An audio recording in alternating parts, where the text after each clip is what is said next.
Hello बच्चों, कैसे आप सभी लोग। आशा करता हूँ सभी लोग अच्छे होंगे। आप सभी को सबसे पहले अपने YouTube channel one view online classes में सभी का स्वागत है। बच्चों देखिए, आज का जो टॉपिक है वो class 12th NCERT based chemistry का जो मैं सॉल्यूशन का चैप्टर करा रहा हूँ बच्चों, उसमें आज बहुत ही इंपॉर्टेंट टॉपिक है जिसका नाम है अना आदर्श विलयन। मैं आदर्श विलयन करा चुका हूँ बच्चों। इसका जो है कि आपको वीडियो मिल गया होगा, आप अच्छे से उसको नोट कर लीजिए। आइए आज मैं कराता हूँ अनादर्श विलयन क्या होता है। देखिए, अना आदर्श विलयन जो होता है बहुत इंपॉर्टेंट है आपकी परीक्षा के दृष्टिकोण से। इसमें देखिएगा, अभी बताएंगे, इसमें दो प्रकार का विचरण होता है, धनात्मक विचरण, एक ऋणात्मक विचरण। ये आपके परीक्षाओं में पूछा जाता है बच्चों। तो आइए समझते हैं कि अनादर्श विलयन क्या होता है, उसको अच्छे से समझते हैं बच्चों। देखिए ध्यान देखिए बच्चों, अनादर्श विलयन वो विलयन होता है, याद रखिएगा, जैसे मैंने बताया था कि आदर्श विलयन वो विलयन होते हैं जो राउल्ट के नियम का पालन करते हैं ताप एवं सांद्रता पर। राउल्ट के नियम का पालन करते हैं वो क्या कहलाते हैं, आदर्श विलयन कहलाते हैं। जो राउल्ट के नियम का ताप एवं सांद्रता पर पालन नहीं करते वो क्या कहलाते हैं भैया, अनादर्श विलयन कहलाते हैं। जैसे मैं यहाँ देखिएगा, अच्छे से समझा रहा हूँ, करा देखिएगा बच्चों, अच्छे से पहले जो लिखा हूँ इसको अच्छे से पढ़ाता हूँ, उसके बाद मैं इसको ग्राफ से अच्छे से आपको समझाऊंगा। सारी चीजें आपको इस पर समझ में आ जाएगी। जैसे ये लिखा गया है, वे विलयन जो ताप पर या सांद्रता पर, करा ताप पर या सांद्रता पर राउल्ट के नियम का पालन नहीं करते। ताप एवं सांद्रता, ताप या सांद्रता पर राउल्ट के नियम का पालन नहीं करते हैं। राउल्ट का नियम क्या है, किसी अवयव का आंशिक दाब, आंशिक दाब उस अवयव के मूल अंश, उसी अवयव के क्या होगा, आंशिक दाब उस अवयव के मूल अंश के क्या होता है, समानुपाती होता है। जब ये मूल अंश हम क्या करें, प्रपोर्शन हटाएंगे, तो ये आंशिक दाब मान ले अवयव के लेंगे तो P1 बराबर, ये क्या होगा, अवयव का यानी विलय पदार्थ का आंशिक दाब, विलय पदार्थ का वाष्प दाब, और ये विलय पदार्थ का क्या है, मोलों की संख्या।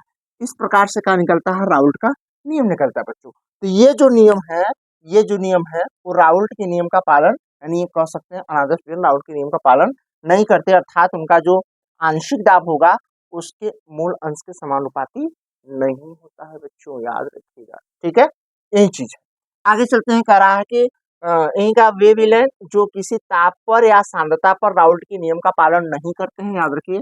कर यहाँ राउल्ट के नियम का कह रहा है, कर रहा राउल्ट के नियम का पालन नहीं करते हैं और अवयव से, और अवयव, अवयव का मतलब क्या होगा बच्चों, ये अवयव का मतलब होता है विलय, याद रखिए बच्चों, विलय ना, विलय अथवा विलायक। ठीक है बच्चों, तो कह रहा विलय अथवा विलायक यानी और अवयव से निर्माण के दौरान एंथैल्पी, एंथैल्पी का मतलब होता है बच्चों एंथैल्पी परिवर्तन और आयतन परिवर्तन प्रदर्शित करते हैं। अर्थात अनादर्श विलयन जो होता है, इनके विलयन जो होंगे वो ऊष्मा अवशोषित भी करते हैं और ऊष्मा उत्सर्जित भी करते हैं। इसलिए इसके एंथैल्पी में, एंथैल्पी परिवर्तन मतलब होता है ऊर्जा का अवशोषण करना या ऊर्जा का उत्सर्जन करना। ये क्रिया क्या कहलाती है, एंथैल्पी कहलाती है बच्चों। ठीक है, और कह रहा आयतन में परिवर्तन भी होगा, क्या होगा, साथ साथ आयतन में भी परिवर्तन होगा बच्चों। ठीक है, तो अनादर्श विलयन क्या कहता है, कहलाता है। इसे इस प्रकार के विलयन में विलय एवं विलायक के मध्य उपस्थित अंतरा अणु आकर्षण बल, करा विलय अथवा विलायक, याद रखिए बच्चों, करा विलय अथवा विलायक के मध्य उपस्थित अंतरा अणु आकर्षण बल, यानी अंतरा अणु आकर्षण बल जो होगा वो विलय ए विलायक बी के मध्य लगने वाले अंतरा अणु आकर्षण बलों से ना, बलों के परिणाम से भिन्न होते हैं। परिणाम से क्या होते हैं, भिन्न होते हैं। यदि विलयन दो अवयव से यानी ए और बी से मिलकर बना हो, यानी इस तरीके की प्रक्रिया आपको समझ में आ गई। अर्थात कह रहा है कि इसमें जो होगा विलयन के मध्य जो अंतराणु आकर्षण बल होगा, वह आकर्षण बल विलय अथवा विलायक के अणुओं के बीच आकर्षण बल से क्या होगा, भिन्न प्राप्त होगा। जबकि आदर्श विलयन में विलयन तथा विलय अथवा विलायक के अणुओं के मध्य जो अंतराणु आकर्षण बल था वो समान प्राप्त होता है बच्चों, इसमें समान प्राप्त नहीं होगा। इतनी बात समझ में आ गई आपको। ध्यान दीजिए, यहाँ देखिए कह रहा है, पहला पॉइंट है कि जो अनादर्श विलयन होता है वो राउल्ट के नियम का पालन नहीं करेंगे, अर्थात यानी जो किसी अवयव का आंशिक दाब उसके मूल अंश के समानुपाती नहीं होगा तो यानी एक मतलब होगा हम विलय पदार्थ के लिए लिए हैं, ए पॉइंट विलय पदार्थ, यानी विलय पदार्थ का जो आंशिक दाब होगा उसके मोलों की संख्या के समानुपाती नहीं होगा। इसका मतलब यहाँ देखिए करा नॉट बराबर नहीं। यहाँ भी देखो इस प्रकार के विलायक के अणु भी उसके मूल के समानुपाती नहीं होंगे। अब देखो यहाँ एंथैल्पी वहां जीरो हो रहा था, वहां एंथैल्पी में परिवर्तन क्या था, परिवर्तन वहां जीरो था, शून्य होता था, लेकिन यहाँ परिवर्तन प्रदर्शित कर रहा है, कुछ न कुछ परिवर्तन हो रहा है, यानी वहां ऊर्जा का उत्सर्जन अवशोषण नहीं हो रहा था, यहाँ ऊर्जा का अवशोषण उत्सर्जन हो रहा है बच्चों। ठीक है, बात करें देखिए आयतन में परिवर्तन यहाँ हो रहा है। ठीक है, उसके बाद करा ए बी का आकर्षण बल, यानी कहने का मतलब यह है ए बी मतलब होता है विलयन, विलयन के मध्य जो अंतराणुक आकर्षण बल होगा वो बराबर नहीं होगा विलय के अणुओं के आकर्षण बल से, और विलायक के अणुओं के आकर्षण बल के बराबर नहीं होगा। विलय और विलायक और विलय के अणुओं के बीच अलग अलग क्या होगा, आकर्षण बल प्राप्त होगा, अंतराणुक आकर्षण बल प्राप्त होगा बच्चों। ठीक है, उसके बाद देखिएगा अनादर्श विलयन दो प्रकार का होता है। पहला वे विलयन जो राउल्ट के नियम से धनात्मक विचलन प्रदर्शित करते हैं। कौन सा विलयन, धनात्मक विलयन प्रदर्शित करते हैं। वे विलयन जो राउल्ट के नियम से ऋणात्मक विलयन प्रदर्शित करते हैं वे क्या कहलाते हैं बच्चों, वे क्या कहलाते हैं, अनादर्श विलयन कहलाते हैं। इतना आप नोट करिए बच्चों, मैं आपको और बताता हूँ। अनादर्श विलयन में अब धनात्मक विचलन और ऋणात्मक विचलन को अच्छे से समझते हैं। ठीक है बच्चों, देखिएगा ध्यान दीजिएगा। अब यहाँ बात करें धनात्मक विचलन, देखो जो अभी बने हैं अनादर्श विलयन जो पढ़े हैं उसी अनादर्श विलयन से दो विचलन प्राप्त होता है, एक धनात्मक विचलन एक ऋणात्मक विचलन। तो देखिए धनात्मक विचलन क्या होता है अच्छे समझते हैं।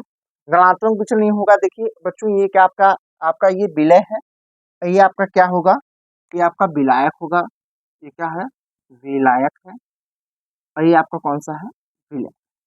ठीक है बाबू, ये आपका विलय। अब इसमें देखिएगा विलय विलायक विलय। अब देखिए विलय है जिसके अणु ए है, जो विलयन है अणु ए बी है, जो विलायक है अणु बी बी। तो देखिएगा जो विलायक वाला अणु होगा इनके अणुओं के बीच लगने वाला अंतरा अणु आकर्षण बल ज्यादा होगा, यानी यहाँ आकर्षण बल क्या होगा, ज्यादा होगा। जिसका आकर्षण बल ज्यादा होगा वो वाष्पशील क्या होगा, कम, वाष्पशील कम होगा, आकर्षण बल ज्यादा होगा। यहाँ देखिए कह रहा है ए बी जो विलयन है उनका आकर्षण बल कम है, तो वाष्पशील क्या होंगे, ज्यादा होंगे। अब देख जो ए अणु होगा उसके बीच आकर्षण बल क्या होगा, ज्यादा होगा, तो वाष्पशील कम होगा। बात समझ पा रहे हैं, यानी जिन चाहे वो विलय हो चाहे विलायक हो, तो हमने कहा विलायक हो और विलय ये शुद्ध अवस्था में, तो इनके अणुओं के बीच जो आकर्षण बल क्या होगा, ज्यादा होगा, तब उनको कहा भैया वो वाष्पशील कम होगी, क्योंकि उनको ज्यादा वाष्प करने के लिए वाष्पशील करने के लिए ज्यादा से ज्यादा टेम्परेचर देनी पड़ेगी। और जो विलयन बना है ए और बी से मिलकर के उनके भी अणुओं के बीच, यानी जो विलयन होगा यानी विलय और विलायक से मिलकर बना होगा, तो उनके बीच अंतराणुक आकर्षण बल क्या हो जाएगा, कम हो जाएगा। जब अंतराणुक आकर्षण बल कम हो जाएगा तो कम ताप पर भी ये वाष्पित हो जाएंगे, इनका वाष्पशील क्या हो जाएगा, ज्यादा। ठीक है, तो कह रहा आकर्षण बल कम हो जाएगा तो वाष्पशील क्या हो जाएगा, ज्यादा हो जाएगा। तो देखिएगा धनात्मक विचलन क्या है, जब किसी विलयन का वाष्प दाब राउल्ट के नियमानुसार प्राप्त वाष्प दाब से ज्यादा होगा ना, अधिक प्राप्त होता है, तो उसे हम क्या बोलते हैं, अनादर्श विलयन का धनात्मक विचलन कहते हैं। यानी कह रहा है किसी विलयन का प्राप्त वाष्प दाब, मान लो हमने कहा विलयन होगा जिसमें एक विलय होगा एक विलायक होगा, तो हमने कहा जो विलायक का वाष्प दाब होगा यानी विलय का वाष्प तो हम देखें जो विलय होगा इसका जो वाष्प दाब होगा ये ज्यादा होगा राउल्ट के नियम से, यानी क्या होगा पी ए नॉट यानी एक्स ए यानी काई ए।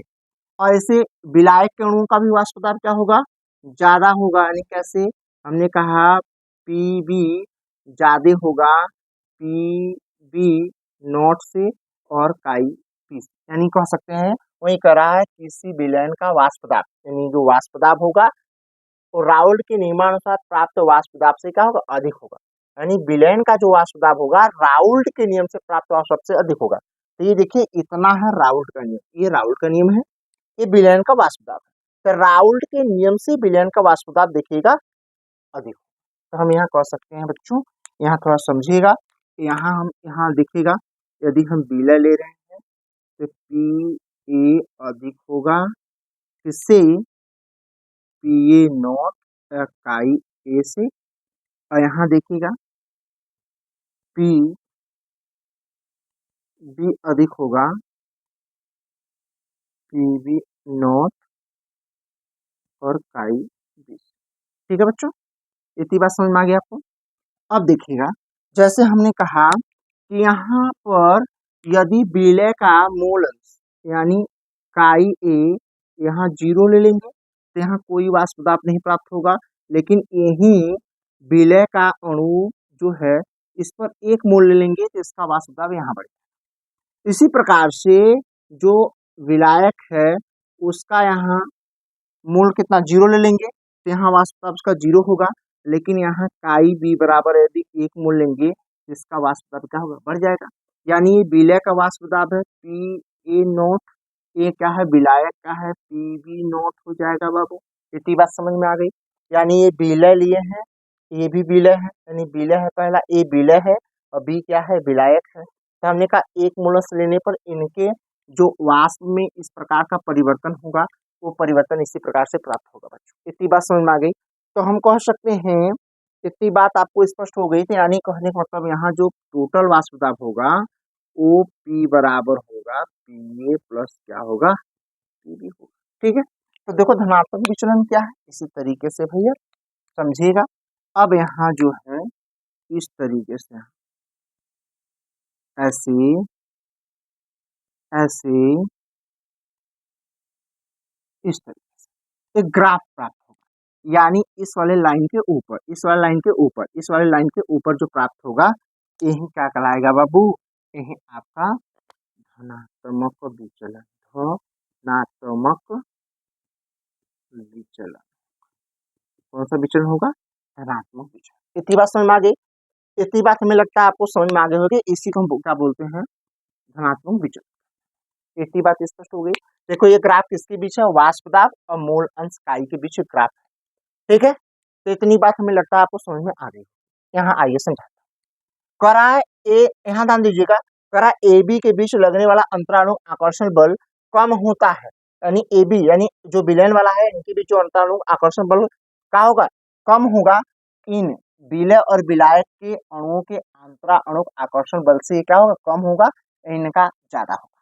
तो करा ए तथा बीबी के बीच लगने वाले अंतराणु आकर्षण बल से यानी इनका कम होगा, इसका कम होगा, इन दोनों के अपेक्षा इसका कम होगा, तो इसका आकर्षण बल कम होगा तो वाष्प से ज्यादा होगा। तो कह रहा देखिए हम एग्जाम्पल में लिए हैं, एग्जाम्पल पूछता है आपकी परीक्षा में, तो एथेनॉल तथा एसीटोन का हम एग्जाम्पल लिए हैं। तो बाबू देखिए एथेनॉल का फार्मूला ये होता है C2H5OH, एसीटोन का होता है CH3CO होता है, CH3CO होता है। अब देखो यहाँ हम दिखाए हैं, यहाँ देखो CH3CO होता है, यहाँ देखिएगा यहाँ C2H5OH होता है। देखिए इनका O और H के बीच में यहाँ डाटेड मतलब होता है हाइड्रोजन बंध, ये बहुत क्षीण बंध होता है। क्षीण बंध कहने का मतलब कि यानी हम कह सकते हैं यानी एथेनॉल और एसीटेन के बीच जो होगा अंतराणु आकर्षण बल कम होगा। तो जब इनके बीच आकर्षण बल देखिए यहाँ कम हो रहा है क्योंकि हाइड्रोजन बंध है, बहुत क्षीण बंध होता है और कम ताप पे टूट जाएगा। तो हमने कहा यहाँ आकर्षण बल कम होता है, तो आकर्षण बल कम होने के कारण इनको जब ताप देंगे तो अधिक से अधिक क्या होंगे, ये वाष्प उत्पन्न करेंगे, और जितना ज्यादा उस वाष्प उत्पन्न होगा उतना ज्यादा हमें क्या प्राप्त होगा, वाष्प दाब प्राप्त होगा बच्चों। तो इस प्रक्रिया को हम क्या बोलते हैं, धनात्मक विचलन। इतना याद रखिएगा, इनका जो आकर्षण बल होगा, आकर्षण बल इन दोनों की अपेक्षा इनका कम होगा और इनका वाष्पशील जो होगा इन दोनों की अपेक्षा क्या होगा, ज्यादा। बस इतना सारी चीजें हमें लगता है ग्राफ समझ में आ गई होगी। इतना बच्चों आप नोट करिए। आइए हम सिखाते हैं आपको ऋणात्मक विचलन। ठीक है, इतना आप नोट रखो। ठीक है बच्चों, देखिएगा हम बात करते हैं ऋणात्मक विचलन का, नेगेटिव डेविएशन का क्या होता है। जब किसी विलयन का वाष्प दाब राउल्ट के नियमानुसार प्राप्त वाष्प दाब से कम होता है, ठीक है, तो उससे अनादर्श विलयन का ऋणात्मक विचलन कहते हैं बच्चों। ये बहुत ही इंपॉर्टेंट पॉइंट है, समझने का प्रयास करिए। देखिए ध्यान दीजिएगा, धनात्मक विचलन में क्या था, धनात्मक वाले में बच्चों ये था, याद रखिएगा, ये धनात्मक वाले विचलन में क्या था, ये विलयन था, ये विलय था, ये विलायक था। उसमें क्या था, विलय और विलायक का वाष्प दाब का था, वाष्प दाब यानी आकर्षण बल ज्यादा था और वाष्प दाब कम था, और उसका आकर्षण बल कम था, वाष्प दाब ज्यादा था। लेकिन अब ऋणात्मक में उल्टा है, विलय और विलायक का आकर्षण बल कम, वाष्प दाब ज्यादा। यहाँ आकर्षण बल कम, वाष्प दाब ज्यादा, वाष्पशील ज्यादा। तो यहाँ देखिए जो विलयन होगा उसका आकर्षण बल ज्यादा होगा, वाष्पशील कम होगा। समझ में आ गई थी बात? तो देखो याद रखिए, थोड़ा समझने का प्रयास करिए, हम यहाँ से समझाते हैं, ग्राफ से आपको समझ में आ जाएगा। यानी जो विलय होगा तो विलय पदार्थ को हम क्या माने, ए माने। इसका जो मोलक संख्या यहाँ पे 0 लेते हैं तो यहाँ इसका वास्तव क्या होगा, 0 होगा। यहाँ पे मोल जो ए होगा उसकी वैल्यू 1 मोल देते हैं, तो उसका वाष्प दाब बढ़ के यहाँ पहुंच जाएगा। इसी प्रकार से यहाँ पे जो विलायक है उसका हम मोलक संख्या कितना लेते हैं, 0, और यहाँ पे क्या लेंगे, 1 मोल लेंगे। यहाँ पे 0 था तो वाष्प दाब यहाँ पे था, अब 1 ले लिए तो कहाँ वाष्प दाब बढ़ के कहाँ चला गया, यहाँ पहुंच गया बच्चों। और इसमें ये दिखाया जा रहा है कि जो हमने कहा कि जो विलय है इसका जो वाष्प दाब होगा वो कम होगा, किससे, हमने कहा ये राउल्ट के नियमानुसार प्राप्त वाष्प दाब से कम होगा। यहाँ भी देखिए जो पीबी होगा, पीबी जो होगा बच्चों, ये पीबी देखिएगा, पी बी कम होगा पीबी नॉट से और काई 20, काई 20। समझ में आ गया? यानी जो है कि यहाँ देखिएगा, करा किसी विलयन का वाष्प दाब राउल्ट के नियमानुसार प्राप्त वाष्प दाब से क्या होगा, राउल्ट के नियमानुसार प्राप्त वाष्प दाब से क्या होगा, कम होगा। यानी राउल्ट का नियम है, ये राउल्ट जो पी ए नॉट काई ये है, ये राउल्ट का है, जबकि विलयन का वाष्प दाब है। तो इससे क्या होगा, देखिए विलयन के वाष्प दाब से ज्यादा है, यहाँ भी विलयन के वाष्प दाब से ये ज्यादा है। तो यहाँ पे जो मिलेगा वो P बराबर, यानी हम कह सकते हैं पी ए प्लस क्या होगा, पी बी हो गया, टोटल प्राप्त होगा। तो बच्चों यहाँ पे आप देखेंगे, यहाँ आप एक दिखाई देगा कि यहाँ पे जो ग्राफ होगा इस तरीके से हम नीचे दिखाई देगा, इस तरीके से, यहाँ पे इस तरीके से, ठीक है। यहाँ भी यहाँ देखेंगे ऐसे नीचे प्राप्त होगा, ऐसे यहाँ पे, वहाँ ऊपर प्राप्त होता था, यहाँ नीचे प्राप्त होगा। तो नीचे प्राप्त होगा तो इसको हम क्या बोलेंगे, इसको बोलते हैं ऋणात्मक विचरण, ऋणात्मक विचरण। समझ में आ गया? इतनी बात हमें लगता है आपको इस पर समझ में आ गई होगी। यहाँ पे जो वाष्प दाब होगा, यहाँ का वाष्प दाब पी ए नॉट होगा, और यहाँ का वाष्प दाब को होगा पी बी नॉट होगा। ठीक है बच्चों, यहाँ देखिएगा, ध्यान दीजिएगा, कह रहा है ए बी के बीच लगने वाला अंतराणु आकर्षण बल ज्यादा होगा। यहाँ देखिए आकर्षण बल बच्चों, यहाँ ध्यान दीजिएगा, यहाँ आकर्षण बल ज्यादा है तो वाष्पशील कम है। यहाँ आकर्षण बल क्या है, यहाँ आकर्षण बल ज्यादा है तो ये क्या है, वाष्पशील। आकर्षण बल यहाँ कम है तो वाष्पशील क्या होगा, ज्यादा। यहाँ आकर्षण बल कम होगा तो वाष्पशील क्या होगा, ज्यादा होगा। तो कह रहा है ए बी के बीच लगने वाला अंतराणु आकर्षण बल ज्यादा होगा, यानी इसके बीच आकर्षण बल क्या है, ज्यादा है। तो ए तथा बी के अणुओं के बीच लगने वाले आकर्षण अंतराणु आकर्षण बल से, यानी इसमें आकर्षण बल ज्यादा होगा इसके और इसके आकर्षण बल से, तो ये वाष्पशील कम होगा इससे और इससे इसका वाष्पशील कम होगा। जिसमें आकर्षण बल ज्यादा होगा उसका वाष्पशील कम होगा, जिसमें वाष्पशील ज्यादा होगा उसका आकर्षण बल कम होगा बच्चों। ठीक है, इतनी बात आपको इसका समझ में आ गई होगी। ये सारा ग्राफ आपको समझ में आ गया होगा। ये देखिए उदाहरण है, किसके उदाहरण है, ये ऋणात्मक विचलन के उदाहरण है। क्लोरोफॉर्म प्लस जो है एसीटोन, एसीटोन का फार्मूला CH3COCH3 और क्लोरोफॉर्म का CHCl3 होता है। देखिए एसीटोन है CH3, C double bond O के बीच हाइड्रोजन बांड है, ये देखिए CH3 है, CHCl3 है। इनके बीच में देखिए जो हाइड्रोजन बांड है, यही कौन सा बांड है, यही क्षीण बांड है। इसी क्षीण बांड के कारण क्या होगा, ये अधिक वाष्पशील होगा। जब वाष्पशील अधिक होगा तो यहाँ क्या होगा, ये वाष्पशील, यानी कह सकते हैं आकर्षण बल कम होगा तो वाष्पशील अधिक होगा, तो ज्यादा से ज्यादा वाष्प दाब जो है प्राप्त होगा, जैसा कि ग्राफ में दिखाया गया। ठीक है, यदि सारी जानकारी आपको अच्छी लगी तो चैनल को लाइक, सब्सक्राइब, शेयर, कमेंट करिएगा बच्चों। मिलता हूँ नेक्स्ट टॉपिक के साथ, तब तक के लिए थैंक यू सो मच बच्चों। आप लोगों की गुजारिश है बच्चों, अपने दोस्तों के पास ज्यादा शेयर करें और वीडियो को लाइक जरूर करें, कमेंट जरूर करें कि आपको क्लास कैसा